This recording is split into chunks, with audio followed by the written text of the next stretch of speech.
So building business credit, when you start to build business credit, the first thing you're going to want to do is freeze your personal credit.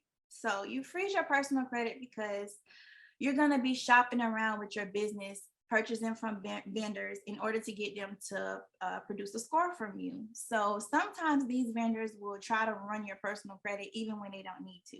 So to prevent you having a lot of hard inquiries, prevent your personal business score from your personal credit score from decreasing, that's why you just freeze your business credit so that they can't pull it. So ideal business credit scores is going to be for Dun & Bradstreet, 80 to 100, Experian, 80 to 100, and then Equifax, 500 above. So some people with Equifax are able to get by with having it at about 400, but 5 and above is like overachieving, which is very good. So if you're ready to learn how to build business credit, comment, we ready. Comment in the chat, we ready. I can't really see the chat on Facebook, but Charnel can see it, I'm sure.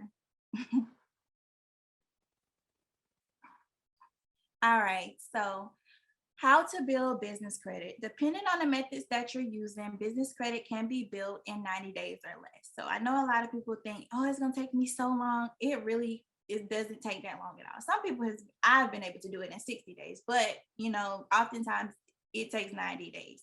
So depending on the type of methods and the tricks and things that you learn how to do, you can have business credit scores in a little amount of time. So to generate business credit scores, you're going to purchase from tier 1 vendors. A tier 1 vendor is a company that is willing to take a financial chance on your company and offer you goods and services in return for you agreeing to their terms. So when you're going to build your business credit score, you're going to set aside an amount of money that you're going to be purchasing from these vendors every month. So you may set aside $300 to $400 or $500, however much you can afford, and then you're going to disperse it through the vendors that report to the different credit bureaus. So here's just a list of tier 1 vendors. This is just a little bit of them. There's plenty of tier 1 vendors that offer net accounts and net 30 accounts and all of those things. But as you can see, each vendors report to different credit bureaus. So not all vendors report. So you want to make sure that when you're trying to build your business credit scores, that you're only ordering from the ones that actually report.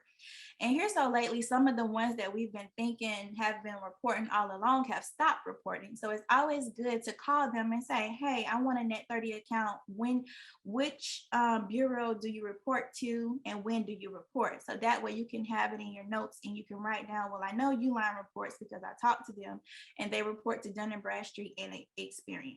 So like I said, you're going to want to have at least 4 reporting to these credit bureaus. So for the Dun & Bradstreet, for the Experian, and then for the Equifax. And you'll see that sometimes some of them report to more than one. So for me, I would always get the ones that report to multiple ones. Like here for Nav Boost, you see that this one reports to all 3, Dun & Bradstreet, Experian, and Equifax. So I would automatically know that I'm going to get that one because it kills 3 birds with one stone. So you might think that building business credit is wasting your money, but not necessarily. All of you guys are either in the Airbnb business or trying to get in the Airbnb business. And so I found that when I was building my business credit, I knew that I was going to be in the Airbnb business. So I just ordered things that I could use in my business. So Airbnb and business credit with Uline, you can order tissue, you can order paper towels, soaps, sanitizers, masks. Pretty much anything you can think of, you can order from Uline for your Airbnbs. Then with Quill, you can actually order gift cards. So this is a Visa debit gift card. This gift card can be used anywhere, Walmart, wherever you want to go. You want to go to the movies, whatever, you can use this gift card for that. And there's ways to turn gift cards into cash, but that's more for like my VIP and my other clients. I tell them about those ways as well. And then Granger, you can order things like trash bags, trash cans, flashlights, all this stuff you can order from them. So don't think that while you're building business credit, you're just throwing your money away.